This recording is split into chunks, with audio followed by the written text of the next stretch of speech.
ইউনূস আল জাজিরার সাথে একটা সাক্ষাৎকারে বলেছেন, তাকে যখন জিজ্ঞেস করা হয়েছে যে কতদিন আপনি ক্ষমতায় থাকবেন, তো সেই ব্যাপারে তিনি এক্সাম্পল আকারে একটা কথা বলেছেন। আমি যেটা ইংলিশ ইন্টারভিউটা শুনলাম, ব্যাপারটা এরকম না, উনি বলেন নাই যে উনি 4 বছর থাকবেন।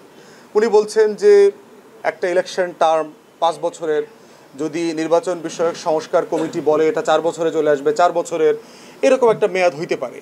এইটা উনি কোনো সলিড বক্তব্য দেন নাই যে উনি আসলে 4 বছর থাকবেন। উনি যেটা বলেছেন যে রাজনৈতিক দলগুলোর সাথে উনি বারবার এটা বলেছেন যে পলিটিক্যাল পার্টিগুলো, দেশের মানুষ যদি না চায় থাকবো না, অল্প দিন চাইলে অল্প দিন থাকবো, বেশি দিন চাইলে বেশি দিন থাকবো। তো আমার কাছে মনে হয় নাই যেখানে আশঙ্কিত হওয়ার মতো কিছু আছে। আমাদের বক্তব্য খুব পরিষ্কার যে এই সরকারের ম্যান্ডেট হচ্ছে সংস্কার এবং নির্বাচন, এবং সেটা রাজনৈতিক দল, ছাত্র জনতা, নাগরিক কমিটি, বৈষম্য বিরোধী আন্দোলন, সুশীল সমাজ, আমাদের যারা চিন্তক জনগোষ্ঠী আছে সবার সাথে পরামর্শ করে ঠিক করতে হবে। এর বাহিরে আমরা কোনো -2 -1 ফর্মুলা বিশ্বাস করি না। ইন প্রিন্সিপাল আমাদের পজিশন হচ্ছে গণতন্ত্র, ইন প্রিন্সিপাল আমাদের পজিশন হচ্ছে নির্বাচন এবং ভোট, ইন প্রিন্সিপাল আমাদের পজিশন হচ্ছে দেশটাকে বদলাই দিতে হবে। কিন্তু অ্যাট এ টাইম আমাদেরকে মাথায় রাখতে হবে জুলাই আগস্টের ম্যান্ডেট কিন্তু নির্বাচনের ম্যান্ডেট না। জুলাই আগস্টের ম্যান্ডেট হচ্ছে নির্বাচন প্লাস ম্যান্ডেট।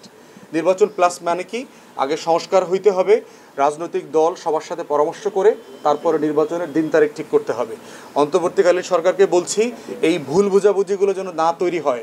আপনারা বিএনপি সহ সকল বড় বড় রাজনৈতিক দলের সাথে বসেন, আলাপ করেন, কথা বলেন, কোথাও গ্যাপস আছে কি না সেটাকে অ্যাড্রেস করেন। যদি আলাপের মাধ্যমে গ্যাপ মেটানো না যায় তাহলে রেফারেন্ডামে যান, গণভোট দিয়ে দেন। কয়দিনে নির্বাচন হবে দেশবাসী ডিসাইড করুক যে আমরা অবিলম্বে নির্বাচন চাই। 3 মাস, 6 মাস, 9 মাস, 12 মাস, 2 বছর, বক্স দিয়ে দেন। দ্বিতীয় প্রশ্ন থাকবে যে আগে সংস্কার চান না আগে নির্বাচন চান। আপনি গণভোট দেন। যদি একান্ত মনে হচ্ছে রাজনৈতিক দলের সাথে আপনার বোঝাপড়া হচ্ছে না, গণভোটের মাধ্যমে আপনারা গণতান্ত্রিক চর্চাতে কখন ফিরবেন, কিভাবে ফিরবেন সেটার রোডম্যাপ ডিসাইড করেন।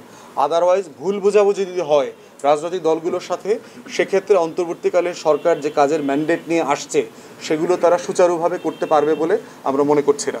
তাই আমরা দেশের স্বার্থে, জনগণের স্বার্থে, ভোট, নির্বাচন এবং গণতন্ত্রের স্বার্থে, ছাত্র জনতার গণ অভ্যুত্থানের স্পিরিট ধরে রাখার স্বার্থে আমরা বিশ্বাস করছি এই গ্যাপের বাইরে উঠে মূল কাজগুলো যত তাড়াতাড়ি, যত দ্রুততার সাথে করা যায় সেখানে আমাদেরকে মনোযোগ দিতে হবে। সবাইকে ধন্যবাদ।